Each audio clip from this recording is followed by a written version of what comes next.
The Tao of Self-Confidence, episode 502.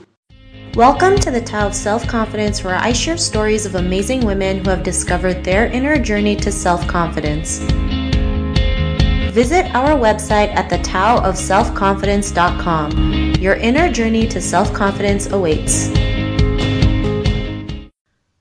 Well, hello, friend. Welcome to the Tao of Self-Confidence, where I share stories of amazing women who have discovered their inner journey to self-confidence. I'm your host today, Sheena Yap Chan, and today I have a phenomenal lady on the show today. She is a financial storyteller, and I'm just really excited to have her on and share her story with us today on self-confidence. So without further ado, I'm going to introduce you to Sarah Li Cain. Sarah, how are you today? Maybe you can fill in a little bit more about yourself to our listeners.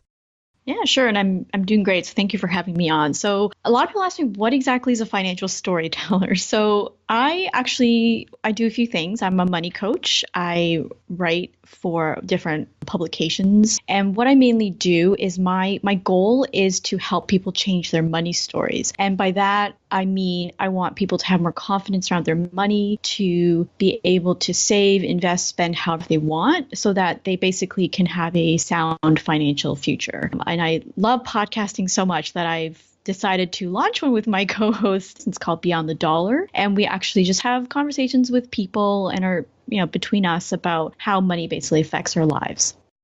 Awesome. Well, thanks for sharing that. And Sarah, what's your cultural background? So my parents were born in Guangzhou, so I am Chinese, and they fled to Hong Kong during the Civil War. So I've always just associated myself as a Hong Konger who immigrated to Canada when she was about 5 years old.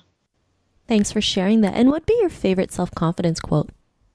So I really love this one. It's very short, by Swami Vivekananda, and it's basically, you yourselves are the being you are seeking. And I really love that, because I think when we are trying to boost our self-esteem or self-confidence, I guess I've always looked outside of myself for that. And once I started realizing, well, I really have the answers and I should really be looking at the ways I can boost self-confidence myself, that's really when I found that my self-confidence really increased.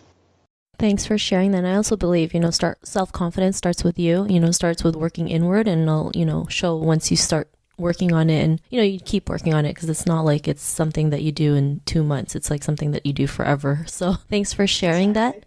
And, in your own words, how do you define self-confidence?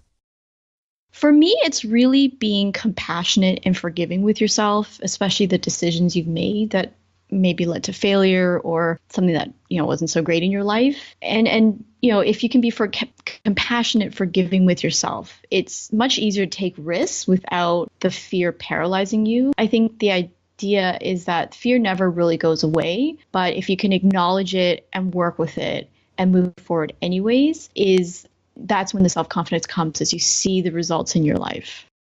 Thanks for sharing that. And, I think that's a great definition, especially growing up as Asian women. We're so hard on ourselves to the point where it's like, we don't even know why we're so hard on ourselves to begin with. So I really believe that too, just being, kind to yourself and compassionate. And, when we feel like that, it really does help us with our confidence. So thanks for sharing that. And, what was your life like before your discovery of self-confidence?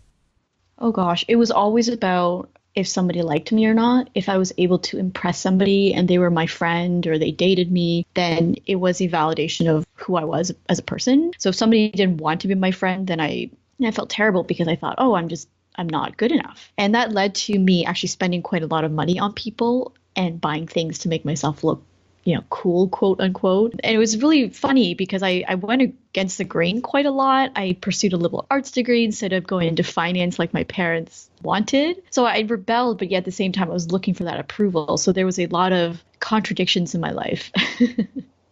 Thanks for sharing that. I think that's something we all go through, right? Especially seeking approval and wanting to be liked by everybody, not realizing like it's just not possible. There's just some people who you won't resonate with, and that's fine, because you'll always have the people that will always be there for you. And so, I think that's something we all can relate to. And, what was that aha moment when you realized you were more than enough to go out there and, be the person that you are today, have that confidence? What was that aha moment? So it was about 12 years ago, I think now. And I had moved back to Canada from Australia, and I was in a relationship with someone at the time. And so I thought this person was going to propose to me. I was going to buy a house, get a job, and all of that. And Long story short, he broke up with me. I didn't have a job. I was $9,000 in debt. And I basically had to move back in with my parents. And at that point, I realized, why was I spending all this energy impressing people when this happens? Like when, that really terrible situation happened. And so I realized it was really just my fear of being unloved and my desire to create this ideal romantic relationship. And I realized, okay, I need to validate who I am as a person. I had to feel good about myself, despite the fact that I don't have any money in the bank right now, despite the fact that I'm single and in debt. And it took quite a while for me to claw out of that, but I'm so happy I did. Thanks for sharing that. And I think that's something we can all go through, especially after a breakup, right? We feel like, what did we do wrong? Maybe something's wrong with me. And, there's nothing wrong with you. It's just sometimes things don't work out, or we learn lessons from it, or, situations like this help us kind of come out of the woodwork and, start doing, some of the things that we want. Like you were able to realize your own strength and your own confidence. And because of that realization, what's your life been like now? Gosh, I'm so much more apologetic in my decisions, but I do so in a way that's very compassionate to myself. If I ever make a mistake, for example, I just go, okay, well, that's something I thought that was best for me at the time. And then I move on. Figure out what the lesson is. I trust myself a lot more, especially when I make major life decisions.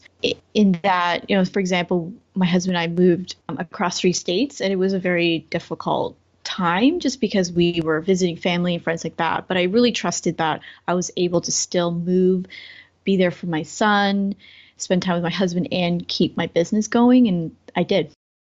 Thanks for sharing that. And Sarah, to the woman who's listening to your episode, she may be in her own journey of self-confidence. What'd be that one tip you would give to her?